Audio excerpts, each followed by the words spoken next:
Dictation start होगी 5 second बाद।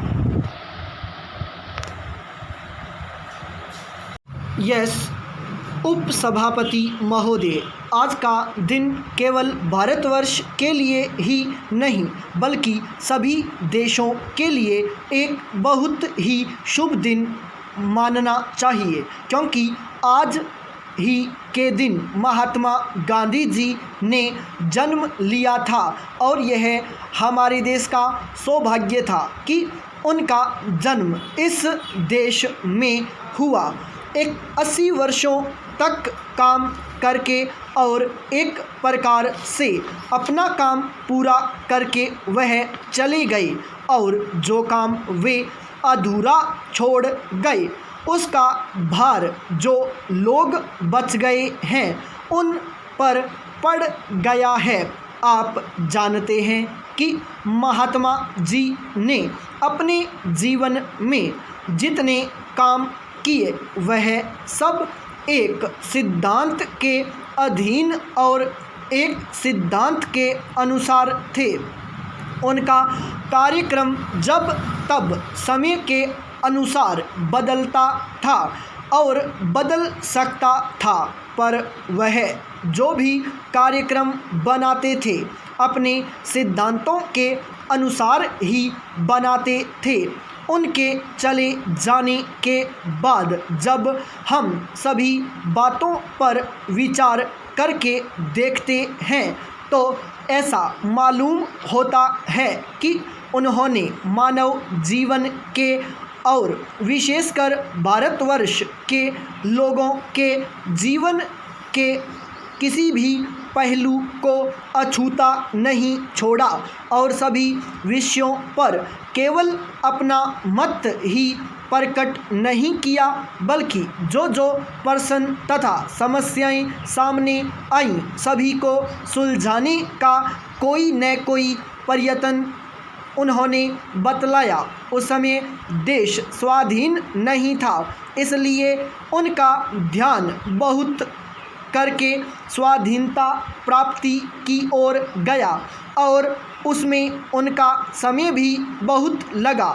स्वाधीनता के लिए जो संग्राम उन्होंने छेड़ा देश के लोगों ने भी उसी और अधिक ध्यान दिया और उसी में अधिक भाग लिया। महात्मा गांधी केवल एक राजनीतिक पुरुष नहीं थे, महात्मा गांधी सचमुच में महात्मा थे और महात्मा का अर्थ आप यह समझें कि जिसकी अंतरात्मा सभी बातों को समझती है, जीवन की किसी एक बात को लेकर नहीं बल्कि जो व्यक्ति सभी बातों का हल बताता है और अपने जीवन में उसको कार्य रूप में परिणत करके दिखलाता है वही महात्मा होता है। इसलिए आज जब महात्मा जी नहीं रहे और जब हमको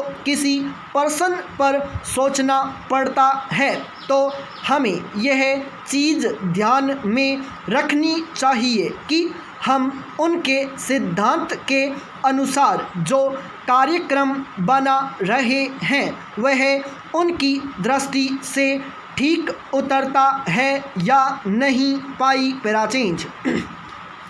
आज हम सबको एक बात मान लेनी पड़ेगी कि जब से हमने स्वराज्य प्राप्त किया और उसके थोड़े ही दिनों बाद महात्मा जी चले गए तो हमारे ऊपर कई प्रकार की विपत्तियां आईं।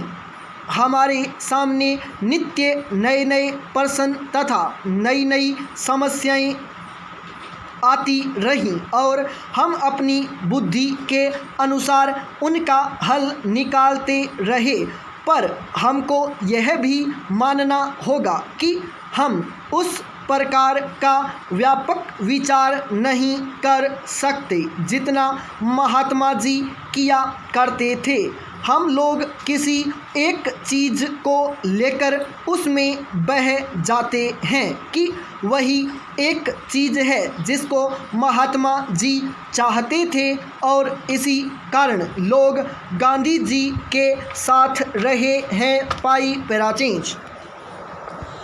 उपसभापति महोदय, हम गांधी जी की सारी सीख केवल एक ही चीज़ में सीमित कर देते हैं और जो दूसरे विषय हैं उनसे अपना मतभेद स्पष्ट रूप से प्रकट किया करते हैं।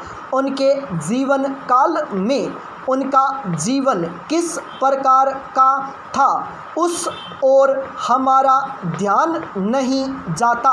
इसलिए मैं तो यही चाहता हूँ कि जो मौलिक चीज़ें हैं उनको यदि हम ठीक रूप से समझ जाएंगे तो हमारे लिए उन समस्याओं को हल करने का मार्ग भी शायद ठीक रूप से निकल सके। दुर्भाग्य से जब गांधी जी के लिए ऐसा समय आया कि जब वह अपनी आवाज़ केवल इसी देश में ही नहीं बल्कि संसार के सभी देशों तक पहुंचा सकते थे और अपना संदेश दे सकते थे, ठीक उसी समय वह हमसे छीन लिए गए।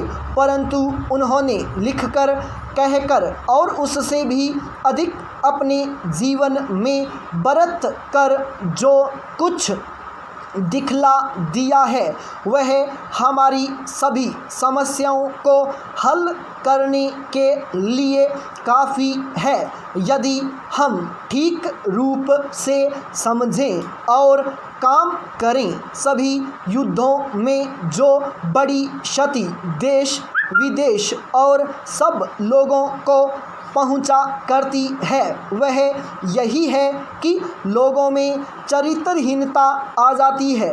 उनमें कितने प्रकार के दोष आ जाते हैं।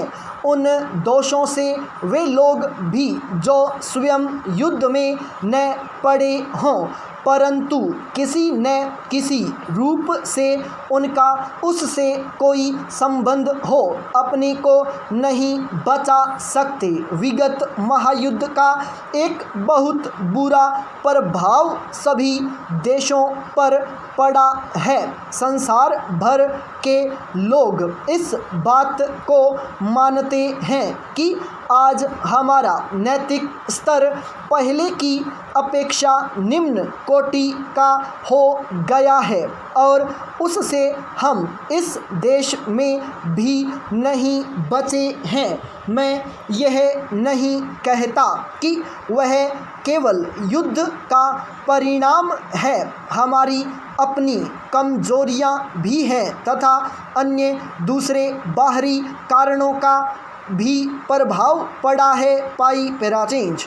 महात्मा गांधी जी ने अपनी तपस्या के बल से हमारा पथ प्रदर्शन किया और हमें बहुत ऊंचे तक उठा दिया था। उनकी तपस्या के बल से ही हम में एक प्रकार की स्फूर्ति, एक नया जीवन, सचरित्रता और त्याग की शक्ति आ गई थी और उसी के बल पर हम आगे बढ़े। पर यह दुख की बात है कि उनके चले जाते ही हम बहुत नीचे फिसल गए और ऐसा मालूम होता है कि फिसलते फिसलते अब हम शायद गिर भी गए हैं और कुछ देर में हम चित्त भी हो जाएं तो कोई आश्चर्य की बात नहीं होगी। इसलिए यह अत्यंत आवश्यक है कि यदि हम गांधी जी की शिक्षा को समझने का प्रयत्न करें और उसके अनुसार चलना चाहें तो हम उनके मौलिक सिद्धांत सत्य को ग्रहण करें और उसे कभी भी छोड़ें नहीं। एक इसी चीज़ को लेकर हम में जितने दोष हैं हम उनको दूर कर सकते हैं। हम कमज़ोर तो पहले से ही थे और हम में उतनी शक्ति नहीं आ पाई थी कि हम अधिक भार सह सकें, इसलिए उनके जाते ही हम फिसल पड़े। स्टॉप।